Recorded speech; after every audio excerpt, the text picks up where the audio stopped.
Hello friends, good morning. मैं अशोक और आप सबका स्वागत है मेरे YouTube channel AK official stenography series में। दोस्तों, आज मैं आपके लिए डिक्टेशन 80 शब्द प्रति मिनट लेकर आया हूं।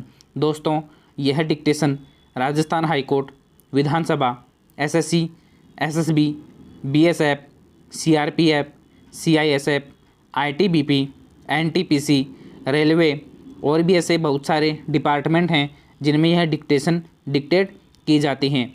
दोस्तों, डिक्टेशन के साथ साथ आपको विराम चिन्ह, कोमा और शब्द शुद्धि के बारे में भी बताया जाएगा। दोस्तों, इस डिक्टेशन की जो पीडीएफ है वो आप लोगों को नीचे डिस्क्रिप्शन के अंदर मिल जाएगी, वहां से आप उसको डाउनलोड करके देख सकते हैं। दोस्तों, आप लोग अगर हमारे यूट्यूब चैनल पे नए हैं तो हमारे यूट्यूब चैनल को सब्सक्राइब कर लीजिए और बेल आइकन को प्रेस कर लीजिए ताकि प्रतिदिन आपको नई नई डिक्टेशन मिल सकें। तो चलिए दोस्तों, डिक्टेशन को स्टार्ट करते हैं। डिक्टेशन स्टार्ट होगी 5 सेकंड बाद।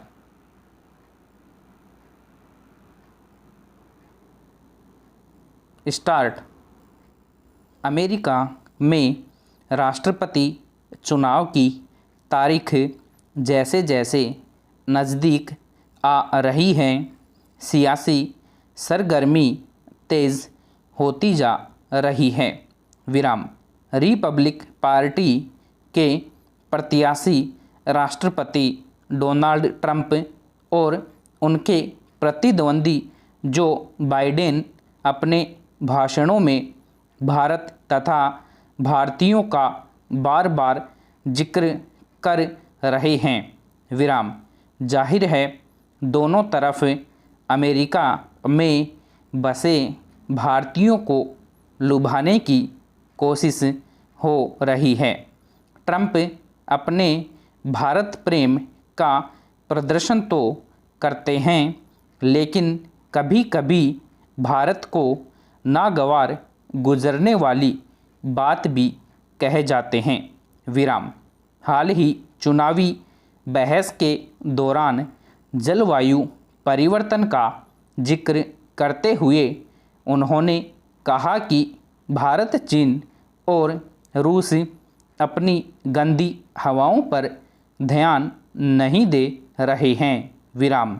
इस बयान पर पलटवार करते हुए डेमोक्रेटिक प्रत्याशी जो बाइडेन ने कहा कि ट्रंप ने भारत को गंदा देश बताया है। विराम। अपने मित्र देशों के बारे में ऐसी बात नहीं कही जानी चाहिए। विराम।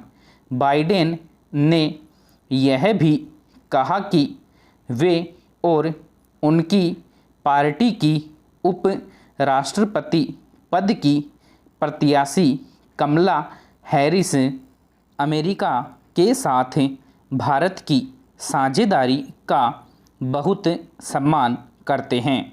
विराम।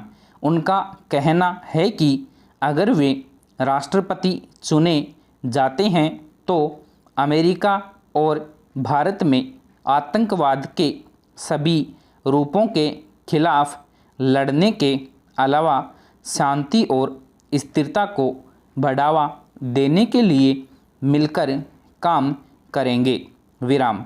भारत के बारे में ट्रंप का बयान पर्यावरण संबंधी चिंताओं की बजाय राजनीति से ज़्यादा प्रेरित लगता है।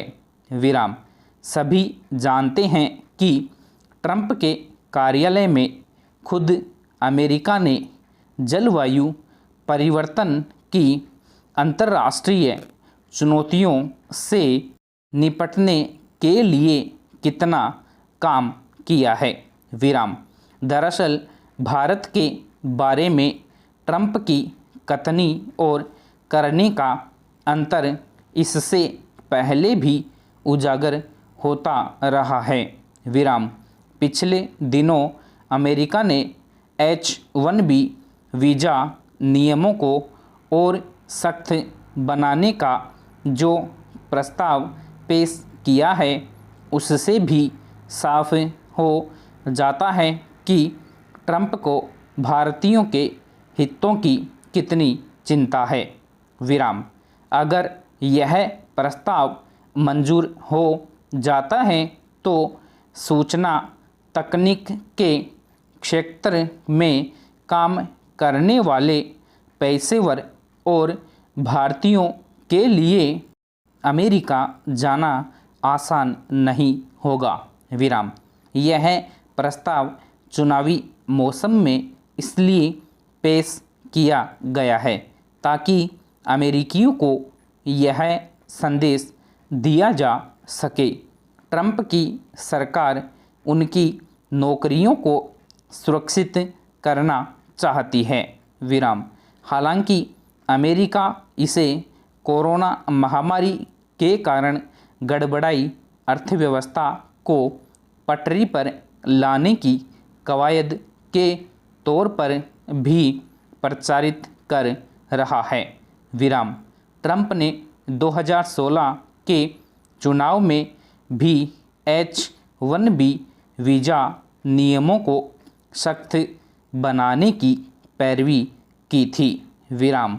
हैरानी की बात है कि 4 साल तक यह प्रस्ताव ठंडे बस्ते में पड़ा रहा। विराम। अब चुनाव के दौरान ट्रंप को फिर यह याद आया है। विराम। एक सर्वेक्षण के मुताबिक अमेरिका में H-1B वीज़ा धारकों में से सबसे ज़्यादा युवा कंप्यूटर संबंधी नौकरियों से जुड़े हैं। विराम।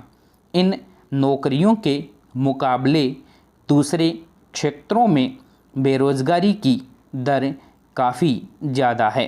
विराम। यानी H-1B वीज़ा नियमों को सख्त बनाने से अमेरिकियों को उतना फ़ायदा नहीं होगा जितना भारतीयों को नुकसान होगा। विराम। ट्रंप की यह कवायद तार्किक कम, चुनावी तिकड़म ज़्यादा लगती है। विराम।